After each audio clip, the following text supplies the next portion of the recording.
Now, we've talked a little bit about James Cook in the past. He, I think there's a lot of sort of information and misinformation that surrounds his voyages, especially when you're looking at it from a Hawaiian worldview. Historically, all kinds of people have said all kinds of things. The people that write about his visit to Hawaii don't write about this. Well, I should say the people that write about his visit to Hawaii that are living in Hawaii don't write about it until more than 60 years after he gets there. And so in addition to that, the problem is that depending on what lens they were looking through, right? This is how we get all this misinformation. Oh, we thought he was a god and all of that stuff. I think that we have to at least consider the fact that these accounts were really not firsthand accounts, and that perhaps the lenses that some of these people that write this stuff down are looking through may be clouded by, or at least influenced by, things like religion, etc.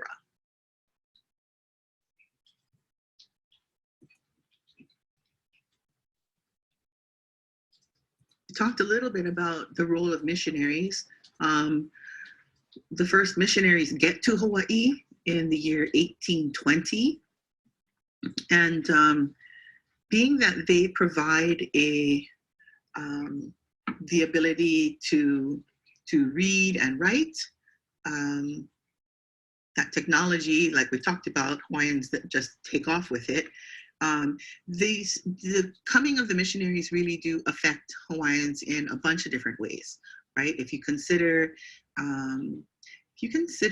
just the sort of ideas that missionaries generally have about the people, especially indigenous peoples, that they're going out to save. Oftentimes, they are not very complimentary about the people that they are supposed to be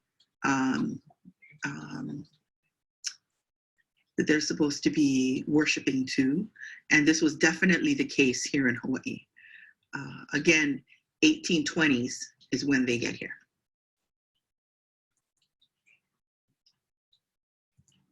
Cook gets to Tahiti in 1769, and he's doing that so that he can observe the transit of Venus.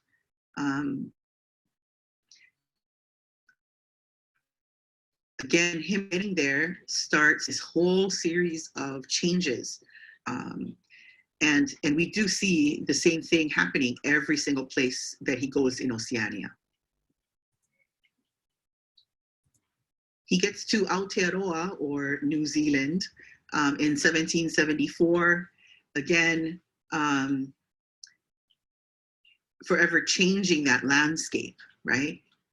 Do remember that Cook only survives going to Aotearoa because he actually has a Tahitian on board that is able to communicate with the Maori. And again, we know that because it's written about in the journals. And also we know for sure that he was able to communicate with the Maori people in Aotearoa because of the connection between the languages. So anyway, the Tahitian pleads for his life, and Captain Cook is spared. And again, this begins a whole series of changes that come to the area, to each area as he visits. One of the things that Cook did was take his ship around the edge of New Zealand and produce a map of the coastlines as well as the land areas of Aotearoa. It's surprisingly accurate and provided a very reliable source of information for future people that were bringing expeditions out to Oceania.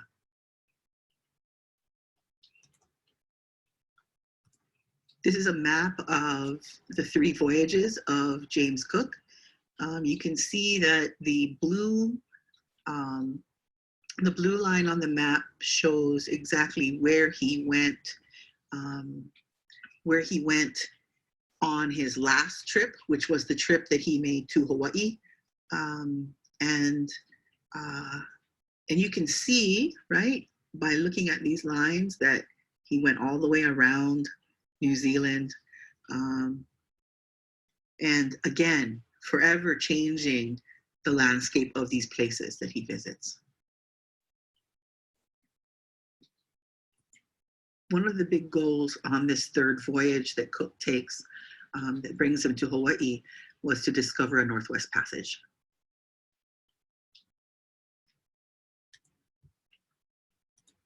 When Cook comes upon Hawaii, he does name these islands the Sandwich Islands, after the benefactor who ended up giving him the money to take this expedition. And he's named after the Earl of Sandwich.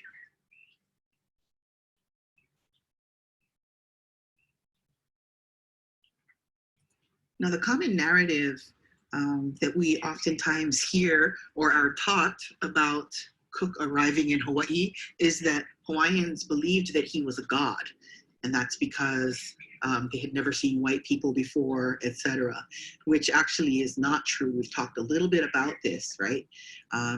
This idea is really popularized by various people who write about Cook's arrival, and they do so, like I said, more than 60 years later.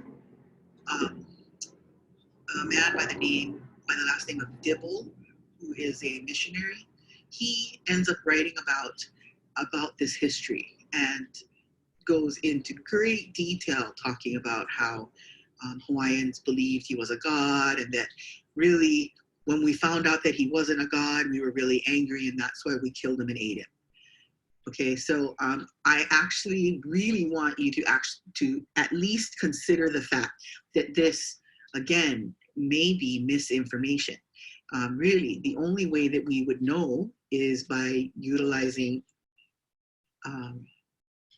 other sources, right, to at least balance out the telling of this history from a missionary standpoint. I do think that the Kahuna used him as perhaps a personification or a symbol of Lono. And the reason for this is because he comes during the Makahiki season, and he takes his ships around each island in a clockwise fashion. The ships had, of course, these big white sails, and the sails do resemble a little bit, I guess, the banners that you would carry around during Makahiki season. Remember the ahu pua'a that we talked about, right? Those ahu, or those shrines that were places that that this procession, right, at the beginning of Makahiki, there would be a procession that went around each island in a clockwise manner. And they would stop at all of the ahu pua'a boundaries at these different ahu, and they would be collecting offerings. It was kind of like a taxing system, sort of. So again, I really want you to at least consider that this whole narrative about us believing that Cook must be a god is at least questionable.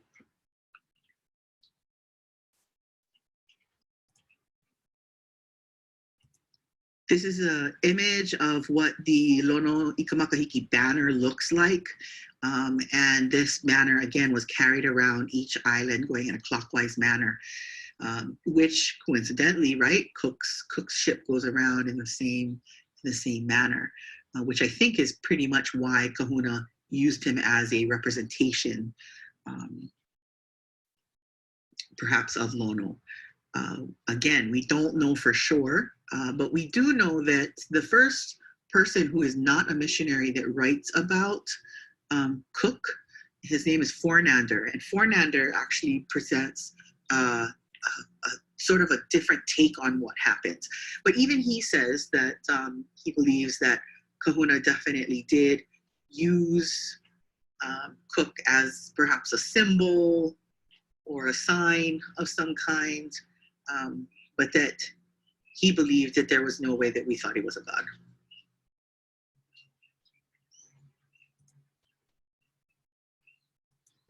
I think we've covered this in a past lecture, but just so that you can, I can reiterate this to you, there's a skirmish that ends up happening. So Cook kind of overstays his welcome.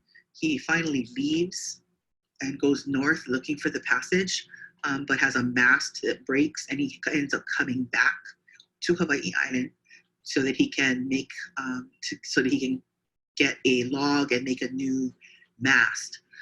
When he gets there, Makahiki season is over, which means that it's the time of ku again. Remember, Lono is the time of peace, right? Makahiki season is a time of peace when there's no kapu. And once Makahiki season is over, it's now the season of ku again. And ku is who? The war god, right? So there's a skirmish that ends up happening, and people have written about it. Fornander says that it was about the stealing of a boat, one of their skips off the ship, and basically they end up killing one of our ali'i, taking him hostage, and well, that was pretty much the end of Cook. Now, remember that we then took his body and prepared his bones as though he was, in our tradition, right? That's how we prepared his bones. We took his body, burned away the flesh, took the bones, wrapped them in kapa, which was definitely a sign of respect.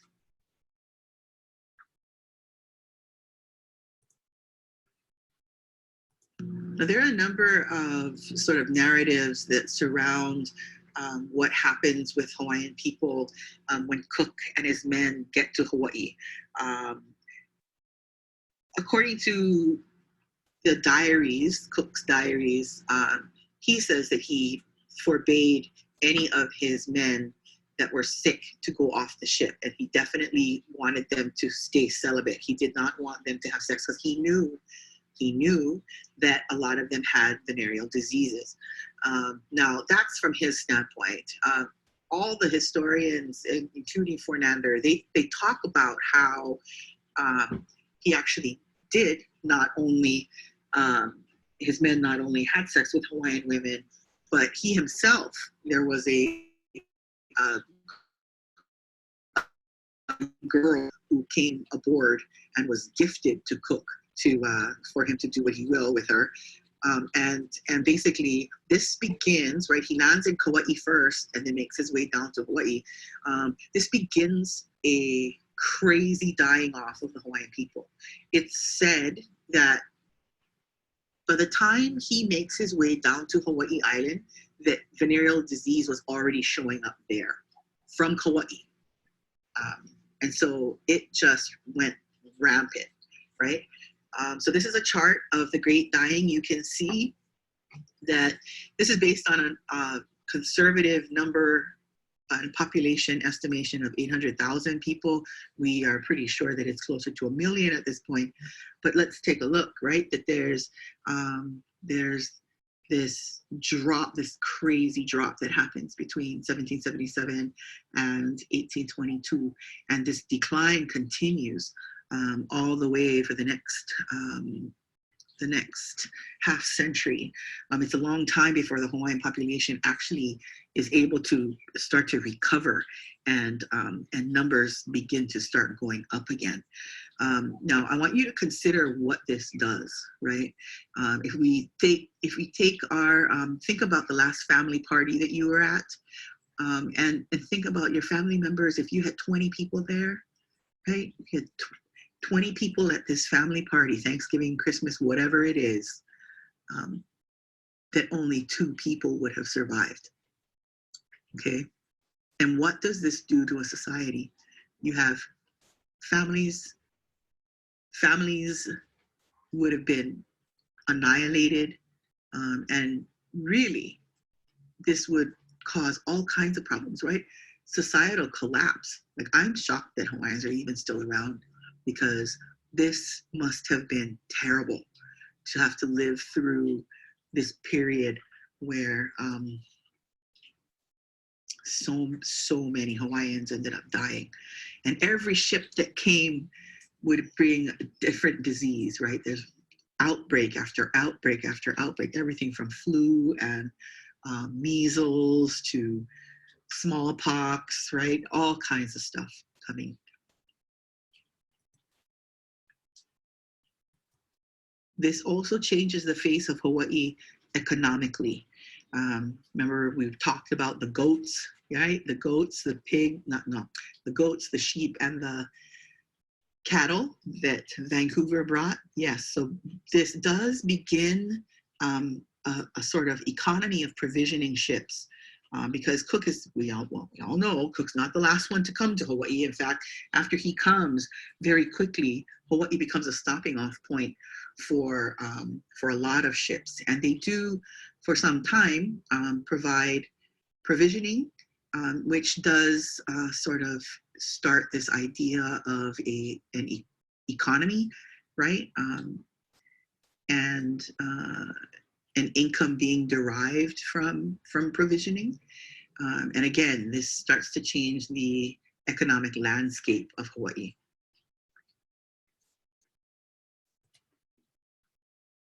Very quickly, it's discovered that Hawaii has a lot of sandalwood growing.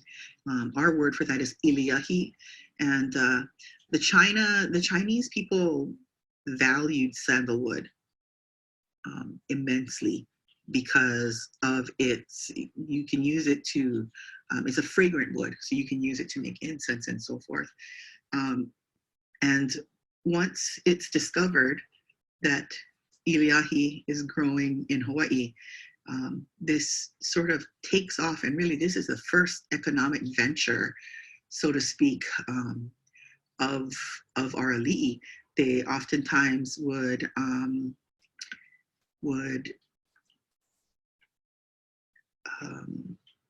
negotiate sandalwood deals, and really the iliahi forests were pretty much decimated over the course of a couple of decades. And again, this is all about, it's all about capitalism, right? And the beginnings of capitalism in Hawaii. Of course, at this time, because there are still mo'i on each island, they're the ones, the ali'i are that are making the money. But again, this really is the beginning of a huge time of change for Hawaii. Whaling ends up being a huge, again, industry, and drives all kinds of interesting situations in Hawaii. The whalers would use Hawaii as a stopping point, and whalers were an interesting bunch. At this time, you know, whalers, when they would come ashore, wanted a couple different things. One was alcohol, and the other was prostitutes.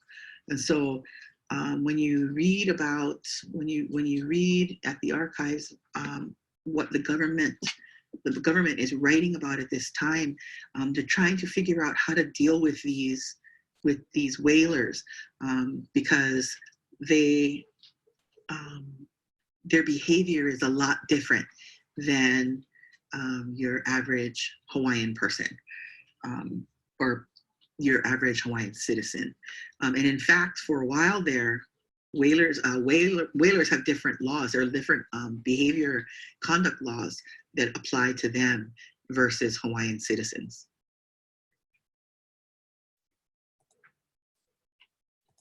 This is an image of a painting of Lahaina in the 1820s. You can see all the whaling ships that are anchored off Lahaina. Lahaina was very, very, very popular place where whalers would take their breaks from whaling, and really the landscape of Lahaina town changes drastically during this time period because of these men that are there.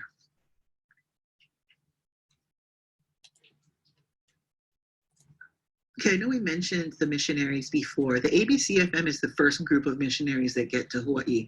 And it's about this time period, right, when they begin, the missionaries and eventually the missionaries' children, they really start to become capitalists in Hawaii, right? They start businesses, and really they acquire quite a bit of wealth rather quickly.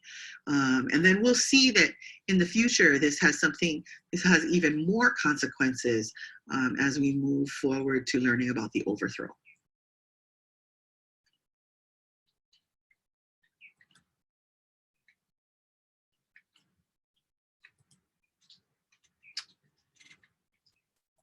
Okay, mahalo, you guys. That was lecture, the lecture about confronting the stranger.